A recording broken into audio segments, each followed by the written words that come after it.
अस्सलाम वालेकुम स्टूडेंट्स। आज हम चैप्टर नंबर 6 की रिवीजन स्टार्ट करते हैं, जिसका नाम है मॉलिक्यूलर बायोलॉजी। सबसे पहले हमें मॉलिक्यूलर बायोलॉजी या जिसको हम बायोकेमिस्ट्री भी कहते हैं, इसकी डेफिनेशन पता होनी चाहिए। पहली लाइन के अंदर डेफिनेशन है, biochemistry is the study of different chemical compounds and chemical processes taking place with in the living organism. जिंदा जानदारों के जिस्म के अंदर होने वाले जितने भी केमिकल रिएक्शन या जितने भी काम हो रहे होते हैं, उनकी स्टडी करना, इसे कहते हैं बायोकेमिस्ट्री। उसके बाद है importance of biochemistry. Study of biochemistry is greatly helpful to explore the cell biology and anatomy as all the structure of living organisms have specific biochemical organization।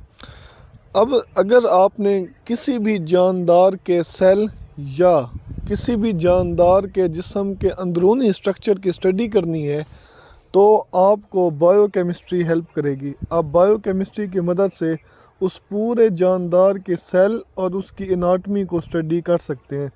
आप देख सकते हैं कि उस जानदार के अंदर कौन कौन से लेवल्स मौजूद हैं। उसके बाद है बायो एलिमेंट। वो एलिमेंट्स जो ज़िंदा जानदारों के जिस्म के अंदर पाए जाते हैं या वो एलिमेंट्स जो जानदारों का जिस्म बनाने में इस्तेमाल होते हैं, उनको कहते हैं बायो एलिमेंट्स। अच्छा, ये टोटल है 92। इन 92 में से जो 16 है वो हैं बायो एलिमेंट्स। उन 16 में से जो 6 हैं वो 99% किसी भी जानदार के जिस्म को बनाने में इस्तेमाल होते हैं। बाकी जो 10% हैं वो सिर्फ 1% ही, बाकी जो 10 एलिमेंट्स हैं वो सिर्फ 1% ही पूरे जानदार को बनाते हैं। उसके बाद है biological molecules. Molecules produced and utilized in the metabolic processes within the living organisms are called biological molecules। वो molecules जो जानदारों के जिस्म के अंदर होने वाले मेटाबॉलिज्म के दौरान बने या टूटें, उनको कहते हैं बायोलॉजिकल मॉलिक्यूल्स।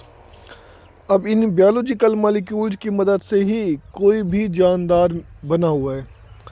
अच्छा, एग्जांपल क्या है इसकी? जैसा कि carbohydrates, lipids, proteins, nucleic acid, ये सारे बायोलॉजिकल मॉलिक्यूल्स हैं। अब वन बाय वन उन बायोलॉजिकल मॉलिक्यूल्स को स्टडी करते हैं। सबसे पहले है protein. Protein are the main structural and functional component of the cell. Cell को बनाने और सेल के अंदर काम करने का सबसे बुनियादी जो मॉलिक्यूल है वो प्रोटीन है, जो किसी भी सेल को बनाने के लिए 55% इस्तेमाल होता है।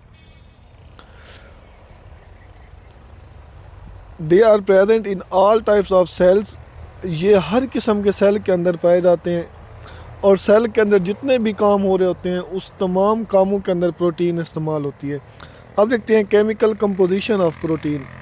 अब प्रोटीन किससे मिलकर बनी होती है? Protein carbon, hydrogen, oxygen, nitrogen, phosphorus, sulphur और आयरन वगैरह से मिलकर बनी होती है। अब ये अमीनो एसिड ये क्या होते हैं? अब देखें, ये तो मैंने बताया उसकी केमिकल कंपोजिशन प्रोटीन की कि इन एलिमेंट से ये मिलकर बनी होती है। तो अब ये देखते हैं कि प्रोटीन्स वैसे कैसे किससे मिलकर बनती है। प्रोटीन बनती है अमीनो एसिड के मिलने से। अब यही carbon, hydrogen, oxygen, nitrogen, sulphur, ये एलिमेंट्स, ये एटम आपस में मिलते हैं और एक अमीनो एसिड बनता है। फिर वही अमीनो एसिड आपस में मिलकर जुड़ते हैं और वो प्रोटीन बनाते हैं। अब ये देखते हैं कि अमीनो एसिड क्या होते हैं। Amino acids are the building block और monomers of protein. Amino acid protein को बनाने के लिए छोटे छोटे यूनिट्स हैं। अब 20 से 25 मुख्तलिफ़ किस्म के अमीनो एसिड्स हैं जिनसे बहुत सारी प्रोटीन मिलकर बनी होती हैं। अब अगर आप इसकी शक्ल देखें, एक स्ट्रक्चर देखें अमीनो एसिड का, तो ये बना हुआ है कि दरमियान में कार्बन मौजूद है, उसके ऊपर वाली साइड पे एक ग्रुप है जिसको कहते हैं आर ग्रुप, उसके नीचे वाली साइड पे ग्रुप है एच ग्रुप, एक साइड पर ग्रुप है अमाइनो ग्रुप NH2 और दूसरी साइड पर मौजूद है कार्बोक्सिल ग्रुप COOH। ये अमाइनो एसिड का स्ट्रक्चर है। अब एक अमाइनो एसिड किससे मिलकर बना होता है? दरमियान में कार्बन और 4 ग्रुप से वो जुड़ा होता है, H group, R group, carboxyl group और एमाइन ग्रुप। उसके बाद है structure of protein. Structure of protein में कंसिस्ट ऑफ सिंगल पॉलीपेप्टाइड और मोर देन वन पॉलीपेप्टाइड। अब ये जो प्रोटीन है वो सिर्फ एक चेन से भी मिलकर बनी हो सकती है या बहुत सारी चेन से भी मिलकर बनी हो सकती है। अमाइनो एसिड आपस में जुड़ते जाते हैं और एक चेन बनती जाती है, उस चेन को कहते हैं पॉलीपेप्टाइड चेन। अब ये जो प्रोटीन है वो एक भी चेन से मिलकर बनी हो सकती है या बहुत सारी चेन से भी मिलकर बनी हो सकती है। और फिर हर चेन के अंदर अमाइनो एसिड की ये तादाद और तरतीब मुख्तलिफ होती है। अब दो अमाइनो एसिड किसकी मदद से जुड़े होते हैं? वो एक बॉन्ड की मदद से जुड़े होते हैं जिसे कहते हैं पेप्टाइड बॉन्ड।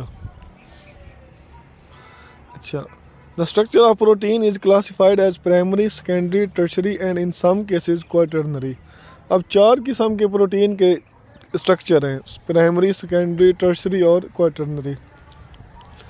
अब ये जो स्ट्रक्चर हैं ये पॉलीपेप्टाइड के ऊपर डिपेंड करते हैं।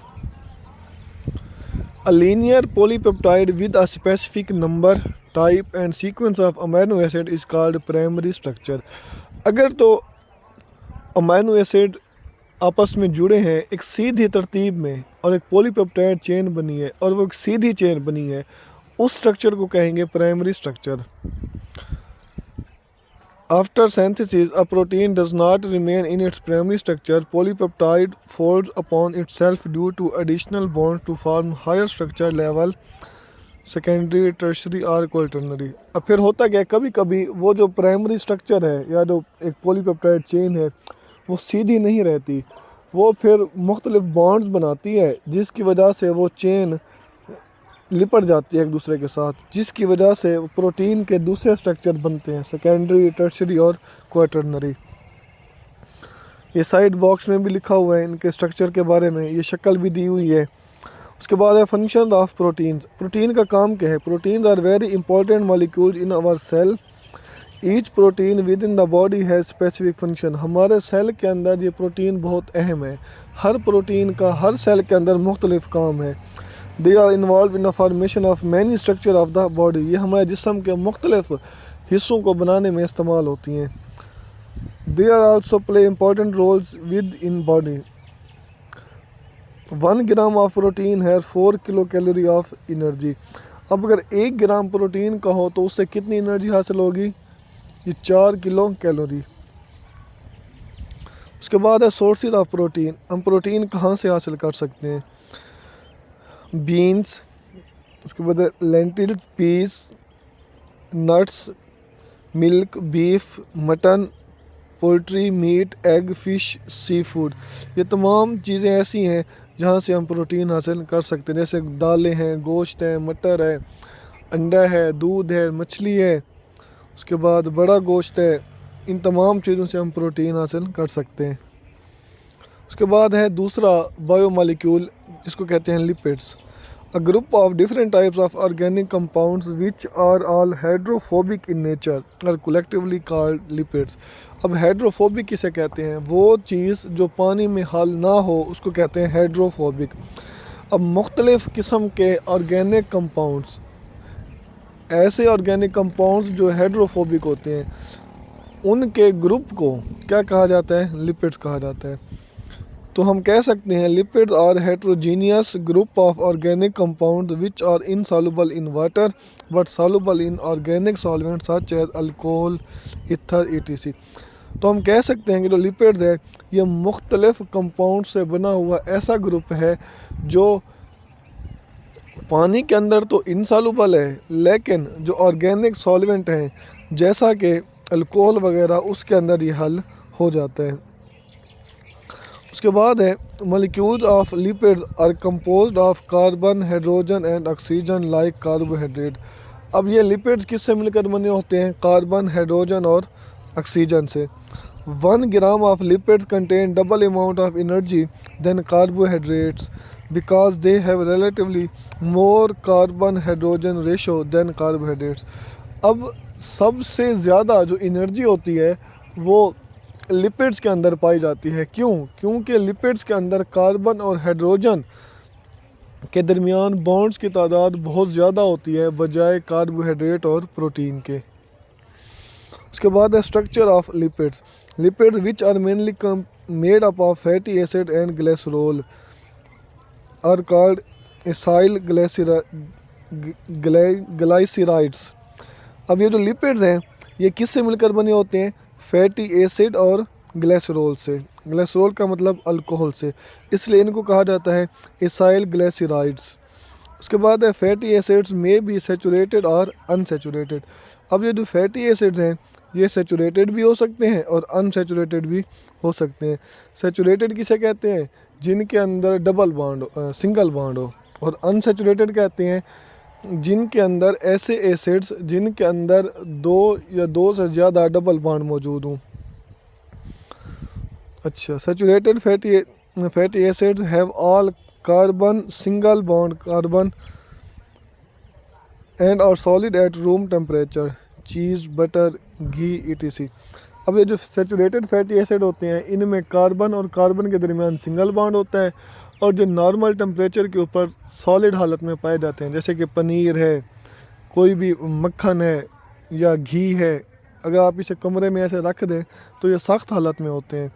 उसके बाद अनसेचुरेटेड फैटी एसिड, इनमें क्या होता है? कार्बन कार्बन के दरमियान डबल बॉन्ड होता है और ये रूम टेम्परेचर के ऊपर लिक्विड फॉर्म में होते हैं, जैसा कि कोई भी तेल है, ऑयल है, ठीक है ना, जैसे सोयाबीन है, मस्टर्ड है, जैतून का तेल है, कोई भी जो तेल है। अच्छा, उसके बाद क्या है? ये 1 ग्लाइसरॉल और 3 फैटी एसिड्स जब आपस में मिलते हैं तो क्या बनता है? Triacylglyceride. उसके बाद है फंक्शन ऑफ लिपिड्स। अब इन लिपिड्स का काम क्या है भाई? Lipid are very useful biological molecules and have many important role in cell. ये लिपिड्स बहुत अहम बायोलॉजिकल मॉलिक्यूल हैं और इनका सेल के अंदर बहुत अहम काम है। देखते हैं कौन सा। Phospholipids and cholesterol R component of plasma membrane structure. Phospholipid और कोलेस्ट्रॉल ये दोनों लिपिड्स की एक ग्रुप हैं। ये दोनों प्लाज्मा मेम्ब्रेन को बनाने में इस्तेमाल होते हैं। उसके बाद है lipid. Lipid act as energy stored in fat cell. ये जो लिपिड होते हैं ये हमारे फैट सेल्स के अंदर एनर्जी को जमा करने के लिए इस्तेमाल किए जाते हैं। उसके बाद है many lipids act as important steroid hormone. और बहुत सारे जो लिपिड्स हैं वो स्टीरॉयड हार्मोन के तौर पर भी इस्तेमाल होते हैं, जैसा कि टेस्टोस्टेरोन है, एल्डोस्टेरोन है। उसके बाद है some lipids act as insulator against atmospheric heat and cold. कुछ लिपिड्स इंसुलेटर के तौर पर काम करते हैं, वो हीट को जिस्म के अंदर या बाहर नहीं जाने देते। उसके बाद है waxes are used by insects for construction their hives. अब ये जो वैक्सीज हैं ये भी लिपिड का ग्रुप है। इनको इंसेक्ट इस्तेमाल करते हैं और अपने जाले बनाते हैं। आपने देखा होगा नेट्स बने होते हैं उनके। Waxy cuticle of leaves act as a protective and waterproof layer to avoid water loss. उसके बाद आपने पत्ते देखे होंगे, पत्तों के ऊपर एक चमकदार लेयर मौजूद होती है। वो चमकदार लेयर यही लिपिड की बनी होती है। इसका काम क्या होता है? ये पानी को ज़ाया नहीं होने देती। Some vitamin are lipid in nature. और कुछ विटामिन हैं वो भी लिपिड से मिलकर बने होते हैं, जैसा कि vitamin A, D, E and के। उसके बाद है सोर्सेज ऑफ लिपिड। लिपिड हासिल कहाँ से होते हैं? ये रेड मीट जैसे बड़ा गोश्त हो गया, बटर, मक्खन, चीज़, घी, फिश लीवर ऑयल, उसके बाद sunflower oil, peanut oil, soybean oil, जितने भी ये तेल वगैरह हैं इन तमाम से हासिल होता है। उसके बाद है carbohydrates. Carbohydrates are important biological molecules present in all parts of a cell. ये कार्बोहाइड्रेट बहुत इंपॉर्टेंट बायोलॉजिकल मॉलिक्यूल्स हैं और ये सेल के हर हिस्से में पाए जाते हैं। Carbohydrates are also called as sugar और सैकराइड्स। कार्बोहाइड्रेट्स को शुगर या सैकराइड भी कहा जाता है क्योंकि ये मीठे होते हैं। Word saccharide is derived from a Greek word saccharon mean sugar. ये जो सैकराइड का लफ्ज़ है ये ग्रीक यूनानी ज़बान से निकला है सैकरॉन्स है जिसका मतलब होता है sugar. Most common and simple carbohydrate glucose is naturally produced in the green plants by the process of photosynthesis using carbon dioxide from air and water from soil। अब ये जो कार्बोहाइड्रेट्स हैं ये बनते कहाँ से हैं? ये पौधे बनाते हैं इनको फोटोसिंथेसिस के दौरान। पौधे क्या करते हैं? माहौल से कार्बन डाइऑक्साइड और ज़मीन से पानी को जज़्ब करते हैं, फोटोसिंथेसिस का अमल करते हैं और कार्बोहाइड्रेट को बनाते हैं। Plants use sunlight energy for food synthesis. पौधे क्या करते हैं? सूरज की रोशनी को एनर्जी के तौर पर इस्तेमाल करते हैं और अपनी खुराक बनाते हैं। अब इस एनर्जी को फिर वो ग्लूकोज की सूरत में जमा कर लेते हैं। उसके बाद है structure of carbohydrates. Carbohydrates are compounds of carbon, hydrogen and oxygen with in a ratio of 1:2:1 respectively. अब ये जो कार्बोहाइड्रेट्स हैं ये किससे मिलकर बने होते हैं? कार्बन, हाइड्रोजन और ऑक्सीजन से। एक कार्बन, 2 हाइड्रोजन और 1 oxygen. Literal meaning of word carbohydrate is hydrates of carbon. Hydrates of carbon का मतलब होता है कार्बन और वाटर का जब आप रिएक्शन करवाएंगे तो जो मॉलिक्यूल बनेगा उसे कहेंगे carbohydrates. This name is given because number of carbon atoms are equal to number of water molecules in the chemical formula of carbohydrate. वो कहता है इसलिए इस नाम दिया गया है क्योंकि अगर आप देखें this name is given because number of carbon atoms are equal to number of water. क्योंकि इस कार्बोहाइड्रेट के अंदर जो कार्बन की तादाद होती है वो उतनी ही होती है जितनी पानी के अंदर हाइड्रोजन की तादाद होती है। अच्छा, इसका फार्मूला क्या है? CX ब्रैकेट के अंदर H2O और बाहर Y, ये इसका फार्मूला है। X से क्या मुराद है? X is a number of carbon atom. X carbon के एटम की तादाद को ज़ाहिर करता है और जो Y है वो पानी के मॉलिक्यूल्स की तादाद को ज़ाहिर करता है, इसलिए इसका फार्मूला है C6H12O6। अब इसका फंक्शन क्या है भाई? Carbohydrates are major source of usable and stored energy in the cells of living organism. ये जो कार्बोहाइड्रेट्स हैं ये किसी भी ज़िंदा जानदार के जिस्म के अंदर एनर्जी को जमा करने में इस्तेमाल होते हैं। Carbohydrates are structural material for cell wall of plants, fungi and bacteria. ये कार्बोहाइड्रेट्स मुख्तलिफ एनिमल ऑर्गेनिज़म्स की सेल वॉल को बनाने में भी इस्तेमाल होते हैं। Cellulose present in the cell wall of plant, fruit, vegetables, bran and whole grain is not digestible, hence acts as a fibre और roughage in the human diet. कुछ ये जो कार्बोहाइड्रेट्स हैं जैसा कि सेलुलोज है ये हज़म नहीं होते हमारे जिस्म के अंदर और ये फाइबर की तौर पर काम करते हैं और अनडाइजेस्टेड फूड को हमारे जिस्म से निकालने में मदद करते हैं। इसके बाद है sucrose is used as common table sugar and used as natural sweetener. अब ये जो सेक्रोज है ये चीनी के तौर पर इस्तेमाल होता है हमारे घरों के अंदर। उसके बाद extra glucose in plants is stored as starch in their roots, stem, fruits और seeds use as animal and human food. और कुछ जो ग्लूकोज होता है पौधों के अंदर जो इजाफी होता है वो पौधे फिर उसे अपने जड़ों, अपने तनों और अपने फलों के अंदर जमा कर लेते हैं। Extra blood glucose is stored in animal muscle and liver cells as glycogen which serves as energy bank. अब हमारे जिस्म के अंदर जो इजाफी ग्लूकोज होता है वो फिर हमारे मसल्स और हमारे लिवर के सेल के अंदर जमा हो जाता है और वहाँ उनको एनर्जी देता है। Chitin makes exoskeleton of arthropods. अब ये जो काइटिन ये भी कार्बोहाइड्रेट की एक टाइप है। ये आर्थ्रोपोड जितने भी कीड़े मकोड़े होते हैं उनके स्केलेटन को बनाने में इस्तेमाल होते हैं। उसके बाद है सोर्सेज ऑफ कार्बोहाइड्रेट्स। ये हासिल कहाँ से होते हैं? ये फ्रूट्स, वेजिटेबल, सीरियल्स, उसके बाद sugar cane, sugar beet, fruits, उसके बाद milk, dairy products, cotton, cereal, wheat, barley, rice, maize, potato, sweet potato, इन तमाम चीज़ों से ये हासिल होते हैं कार्बोहाइड्रेट्स। अब है इसकी क्लासिफिकेशन। अब इस कार्बोहाइड्रेट क्योंकि ये बहुत बड़ा ग्रुप है इसलिए इसे 3 ग्रुप्स के अंदर डिवाइड किया गया है। सबसे पहला है मोनोसेकेराइड्स। ये कार्बोहाइड्रेट की सबसे सिंपल सादा हालत है। ये फोटोसिंथेसिस के दौरान बनते हैं। ये सॉलिड शक्ल में पाए जाते हैं और ये पानी के अंदर हल भी हो जाती हैं। इनका टेस्ट अगर देखा जाए तो ये बड़े मीठे होते हैं। इनमें कार्बन की तादाद 3 से लेकर 7 तक होती है। अच्छा, अब इनका जो नाम है वो कार्बन की तादाद के ऊपर रखा जा सकता है। जैसा कि अगर 3 कार्बन होंगे तो ट्रायोसिस, 4 होंगे तो टेट्रोसिस, 5 होंगे तो पेंटोसिस, 6 होंगे तो हेक्सोसिस। उसके बाद है डाइसेकेराइड। डाइसेकेराइड, जब दो मोनोसेकेराइड आपस में मिलते हैं और उनके मिलने से पानी भी बने तो उसको कहेंगे डाइसेकेराइड्स। अच्छा, अब ये जो डाइसेकेराइड होते हैं ये मोनोसेकेराइड के निस्बत कम मीठे होते हैं। उसके बाद ये पानी के अंदर जल्दी से हल भी नहीं होते। ये भी सफ़ेद क्रिस्टलाइन दानेदार शक्लों में पाए जाते हैं। इनका फार्मूला क्या है? C12H22O11। अब फिर इसकी एग्जांपल है सक्रोज, मेल्टोज। अब सक्रोज क्या है भाई? Is the most familiar disaccharide commonly use sweetener and known as cane sugar.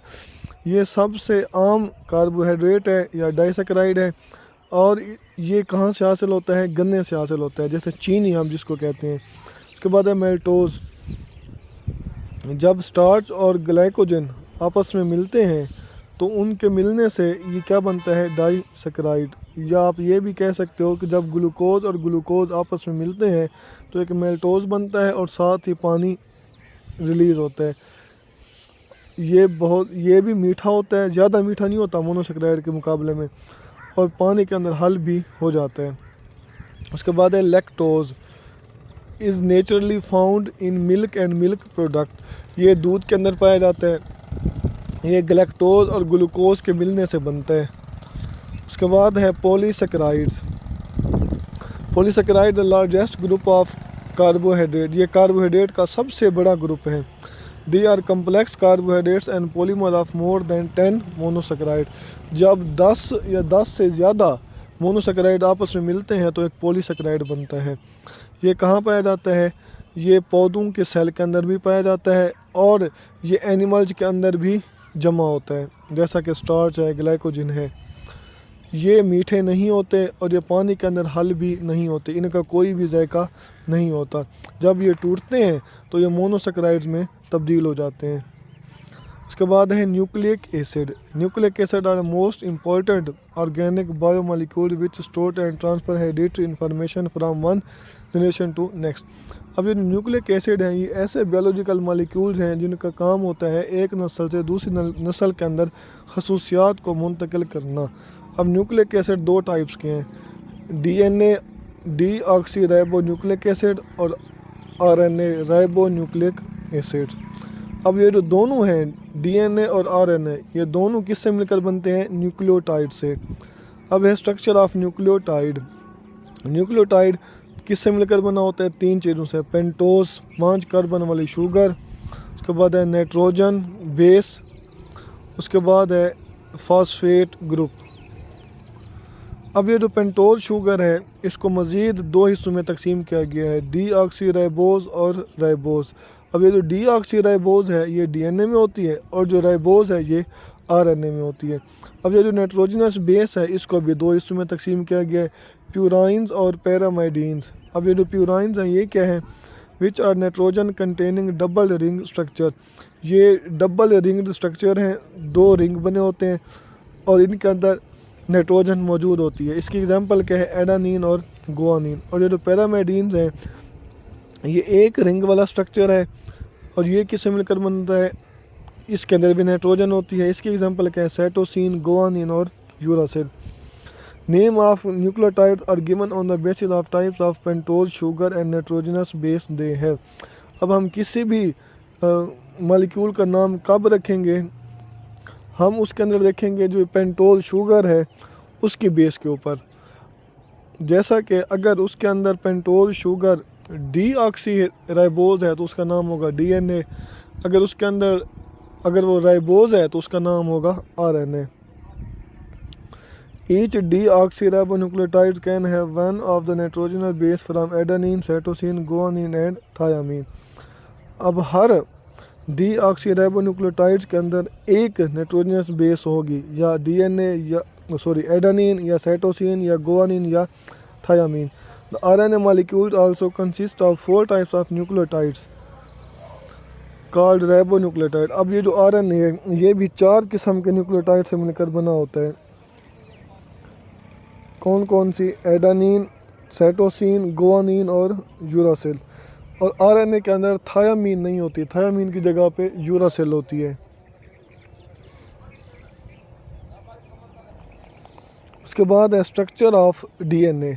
DNA का structure, DNA molecule is a polynucleotide, it made up of deoxyribonucleotides. अब अगर हम डीएनए के स्ट्रक्चर को देखें तो डीएनए का स्ट्रक्चर कैसा होता है? डीएनए 2 स्ट्रैंड से मिलकर बना होता है। ये दोनों स्ट्रैंड आपस में मिलकर एक सीढ़ी नुमा स्ट्रक्चर बनाते हैं, डबल हेलिक्स की तरह स्ट्रक्चर बनाते हैं। अच्छा, अब ये जो दोनों स्ट्रैंड्स के अंदर न्यूक्लियोटाइड होते हैं, अब एक स्ट्रैंड की जो न्यूक्लियोटाइड है उसकी जो नाइट्रोजनस बेस एडेनिन होगी वो दूसरे स्ट्रैंड की नाइट्रोजनस बेस थायामीन के साथ बॉन्ड बनाएगी, और जो साइटोसिन होगी वो गुआनिन के साथ बॉन्ड बनाएगी। अब एडेनिन और थायामीन के दरमियान डबल बॉन्ड होगा और साइटोसिन और गुआनिन के दरमियान ट्रिपल बॉन्ड होगा। अब इनके दरमियान बॉन्ड कौन सा होगा? इन दोनों के दरमियान हाइड्रोजन बॉन्ड होगा। अब the diameter of a double helix, अच्छा अब इसका डायमीटर कितना होगा? 2 नैनोमीटर। अब ये जो दोनों स्ट्रैंड हैं ये एक दूसरे के अपोजिट होंगे, एक दूसरे के अपोजिट रखे हुए होंगे। उसके बाद है function of DNA genes as a carrier of hereditary information. अब इसका काम क्या है भाई डीएनए का, या डीएनए के ऊपर जो जीन्स होते हैं उनका क्या काम होता है? इनका काम ये होता है, डीएनए के छोटे छोटे हिस्सों को जीन्स कहते हैं। अब हर जीन के पास एक ख़ास किस्म की प्रोटीन बनाने की मालूमात मौजूद होती है। अब यही रिप्रोडक्शन के दौरान यही जो डीएनए होता है ये अगली नस्ल में ट्रांसफ़र होता है। अब इस डीएनए के ऊपर जो जीन होते हैं वो भी अगली नस्ल में मुंतकिल हो जाते हैं और फिर उस जानदार के अंदर खसूसियात को मुंतकिल करते हैं। उसके बाद है chromosomes contain units of hereditary the genes during cell division chromatin fibres condense and further fold to form thread like structure called chromosome.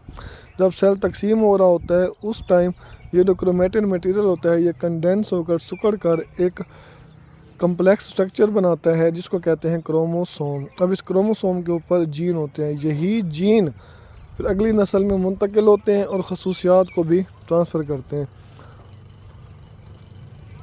उसके बाद है आरएनए। अब आरएनए भी सेम डीएनए की तरह है, लेकिन ये क्या होता है? राइबोज, ऑक्सी राइबोज होता है। इसके अंदर जो पेंटोज शुगर होता है वो ऑक्सी राइबोज होता है।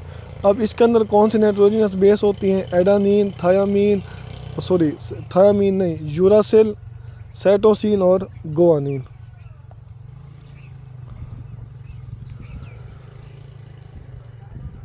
अच्छा, इस आरएनए की 3 टाइप्स हैं, मैसेंजर आरएनए, ट्रांसफ़र आरएनए और राइबोसोमल आरएनए। मैसेंजर आरएनए का ये काम होता है, ये क्या करता है? ये न्यूक्लियस से इंफॉर्मेशन लेकर साइटोप्लाज्म को देता है। ट्रांसफ़र आरएनए क्या करता है? ये राइबोसोम अमीनो एसिड उठा कर राइबोसोम को देता रहता है, और जो राइबोसोमल आरएनए होता है ये राइबोसोम को बनाने में इस्तेमाल होता है। अब देखते हैं कि ये जो हमारी मालूमात होती हैं विरासती, ये मुंतकिल कैसे होती हैं, डीएनए से प्रोटीन कैसे बनती है। The flow of biological information from DNA to RNA and from RNA to protein is known as central dogma और मॉलिक्यूलर बायोलॉजी और central dogma of a life.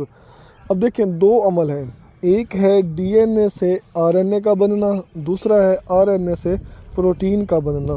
ये 2 अमल हैं, इन दोनों अमल को कहते हैं सेंट्रल डॉगमा।